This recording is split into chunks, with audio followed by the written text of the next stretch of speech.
कहीं से हों, red salute to all of you. Why I say this, मैं मिक्स दोनों जुबान रखूंगा।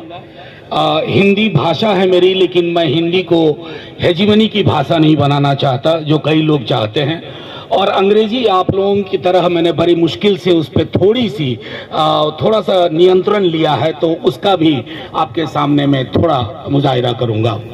तो ये एक अद्भुत चीज है एनईपी। अभी हम लोग एक डेलीगेशन गए थे लंदन, वहां भी एनईपी की बहुत चर्चा थी। डायस्पोरा को ये कह के बेचा गया है एनईपी की, एनईपी से हिंदुस्तान की तकदीर ऐसे खुलेगी ना कि लंदन और न्यू दिल्ली के बीच की सारी दूरी खत्म हो जाएगी।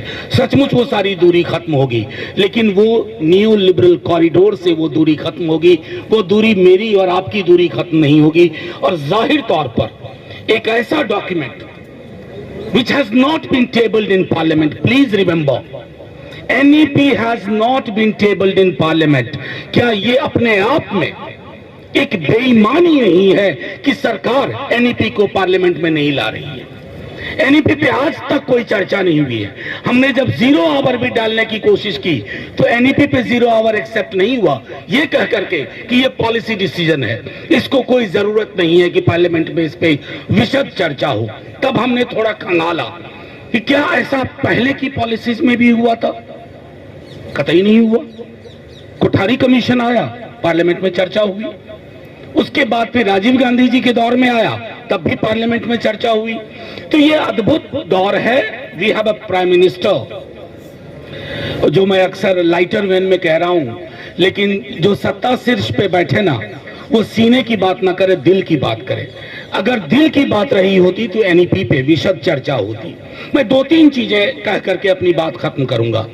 एनईपी मध्यम वर्ग भी मुगालते में ना रहे कि ये सिर्फ गरीब बच्चों के खिलाफ है, ये मध्यम वर्ग के भी खिलाफ है।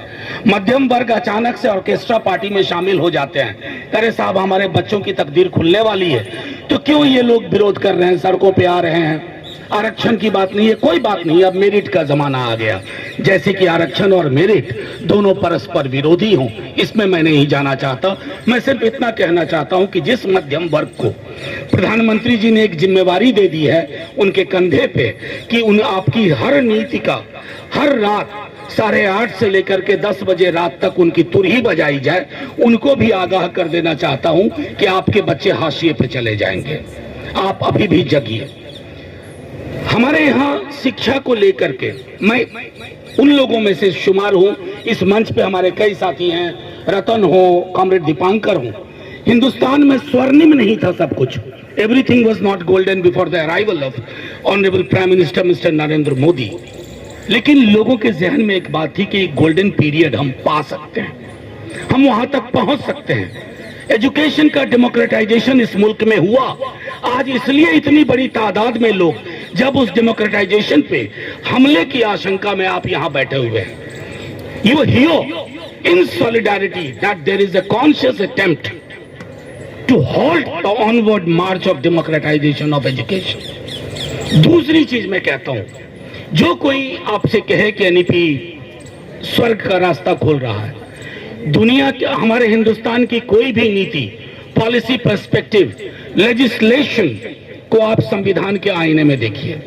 संविधान भी छोड़िए, प्रियम्बल उठाइए, प्रियम्बल का एक ब्लूप्रिंट यहां सामने रखिए और यहां एनईपी के डॉक्यूमेंट को रखिए। आपको लगेगा कि ये प्रियम्बल के खिलाफ है, ये संविधान की आत्मा के खिलाफ है। जिस डॉक्यूमेंट में सामाजिक न्याय का सिंबॉलिक जिक्र भी ना हो, जिस डॉक्यूमेंट में अफर्मेटिव एक्शन का सिंबॉलिक जिक्र भी ना हो, जिस डॉक्यूमेंट में लोन और स्कॉलरशिप का फर्क मिटा दिया जाए, उस डॉक्यूमेंट के बारे में आपको, मैं समझता हूं, रॉकेट साइंस के ज्ञान की जरूरत नहीं है उसके विरोध में खड़ा होने के लिए। यह तो एक बात रही।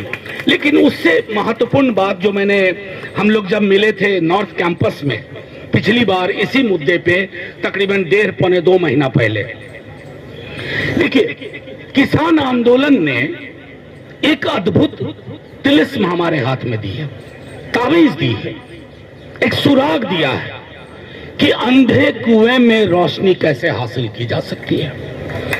किसान आंदोलन, मैं पार्लियामेंट में था उस दिन, मैं कई बार ये कह चुका हूं, हम सब मायूस होके आए थे। पार्लियामेंट की वो विजुअल्स बहुत डरावनी थी कि आपके तर्क काम नहीं आएंगे, आपका दस्तावेज आप टेबल पर रखिए वो काम नहीं आएगा।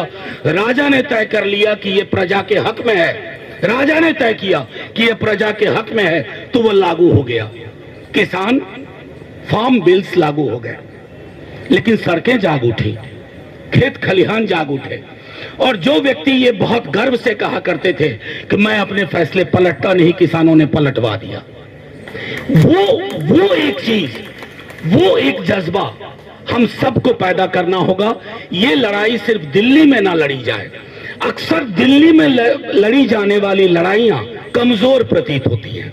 ये थोड़ा गांव की ओर जाए, गांव की ना ओर जाए तो छोटे शहरों की ओर जाए, और ये तमाम लोगों को हम ये संदेश देने में कामयाब हो कि ये दस्तावेज हमारी गुलामी का दस्तावेज है। ये दस्तावेज फिर से उन प्राचीन परंपराओं को जिंदा करने की कोशिश है, जहां शिक्षा का मतलब होता था एजुकेशन इस मुट्ठी में बंद है, बाकी इस मुट्ठी के 5 लोग शिक्षा लेंगे, बाकी सब किनारे होके खड़े होके देखेंगे और उनसे उम्मीद करेंगे कि उनमें से कोई एकलव्य पैदा हो जाए। मैंने सदन में भी हाल में कहा था कि एकलव्य के नाम की और एकलव्य मॉडल की चर्चा होती है ना, इससे घृणित कोई चीज नहीं हो सकती है। आप द्रोणाचार्य को ग्लोरीफाई करो, लेकिन एकलव्य को डिनाइग्रेट मत करो, डेमोनाइज मत करो। एकलव्य बनाना इस दस्तावेज का मकसद है कि दूर से ही सही वो कुछ करने की कोशिश करेगा। और आखिरी एक बात कह के अपनी बात खत्म करूंगा। ऐसा CPI-ML, तमाम वामपंथी दल, तमाम बहुजन समर्थित ग्रुप, हम सबको एक चीज की कोशिश हमेशा करनी चाहिए। ये दौर एका का है। कोई ये ना सोचे कि ये लड़ाई अकेले कोई एक लड़ लेगा, ये लड़ाई सबको लड़नी है। जर्मनी में जो कुछ भी प्रतिरोध हुआ किसी एक झंडे के नीचे नहीं हुआ। पियानो वाले ने अपनी तरफ से प्रतिरोध किया, पेंटर ने अपनी तरफ से प्रतिरोध किया, चाइल्ड साइकोलॉजिस्ट ने अपनी तरफ से प्रतिरोध किया।